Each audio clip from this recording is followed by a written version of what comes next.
Welcome back. President Bill Clinton, one of the headliners of tonight's program at the Democratic National Convention, the 42nd President of the United States, looking to rally support and unity behind his wife's candidacy. Just moments ago, Donald Trump tweeted out, "Why aren't the Democrats speaking about ISIS, bad trade deals, broken borders, police, and law and order? The Republican convention was great." Joining me right now is President Clinton's former chief of staff and the chairman and co-founder of McLarty Associates. He is Mack McLarty. Mack, good to see you. Thank you so much for joining us. Maria, always good to be with you. So, first, let's preview Bill Clinton tonight. What are you expecting the president to say?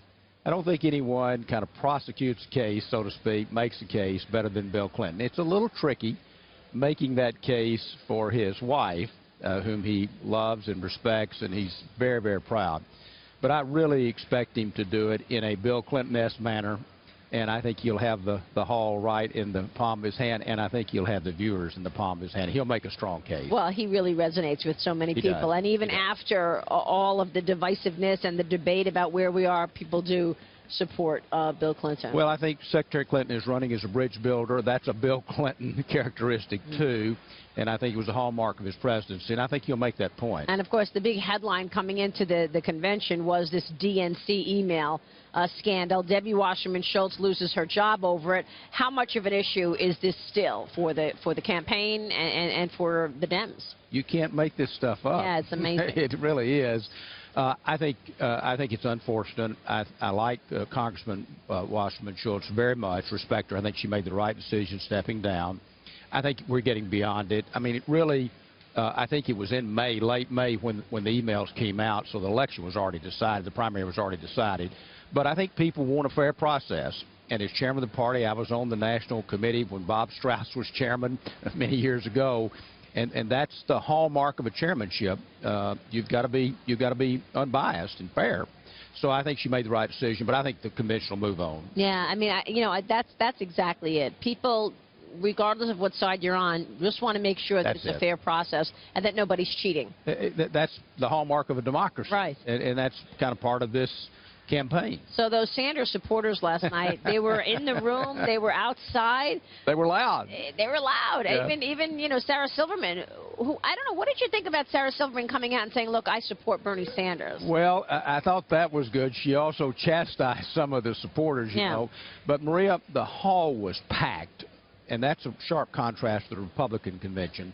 And my sense was truly that while some of the Sanders supporters were loud, it was a pretty small crew.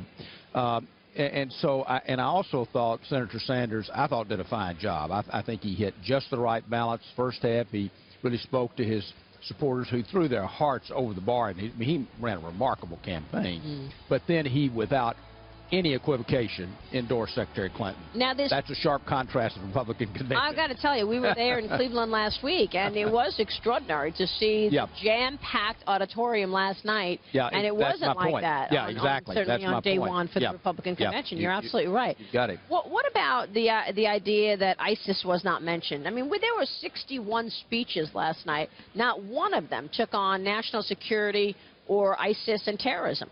Well, it's it'll be a multi-day convention, so I think there'll be a proper time to talk about national security. Clearly, Secretary Clinton has a experience and understanding of international affairs, including terrorism. It's pretty singular in my view.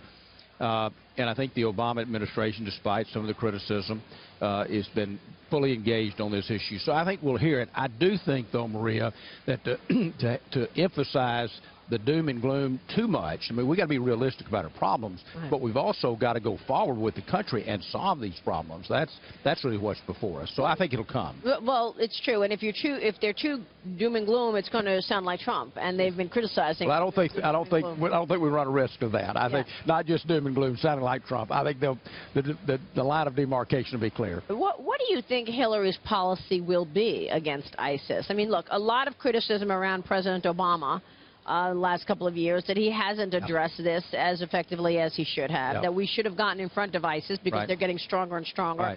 And, of course, we should point out that there was another attack this morning in France, which is absolutely horrific. Our friends in Europe have cut the throat really of suffered. a priest. It's just disgusting. What do you think Hillary's plans and solutions will be? Well, I think Secretary Clinton, and of course I know her well both personally as well as from a political standpoint, she's a team player, and she was Secretary of State. She was part of the Obama administration. President Obama was the chief executive. But I think it's pretty well documented, Maria, and known that she'll have a more muscular policy. I think Secretary Schultz is Secretary of State she refers to often. I don't mean she'll emulate that or George Schultz in every instance, but I think she will be more muscular. I think she'll be more assertive in terms of how we take on ISIS. And what does that mean? What do you think?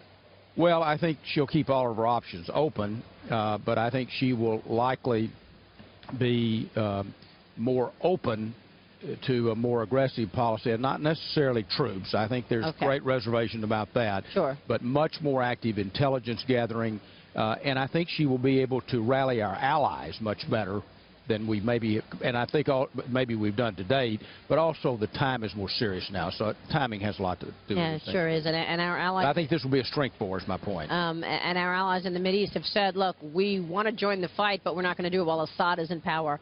So all of these things will certainly come out. Yeah, but that's a catch-22. We've got to address this in a much more creative, aggressive manner. Mack, good to have you on the program. Maria, always good to be with you. Thank you so much. Thank you. Appreciate your insights, as always. Mack McLarty there.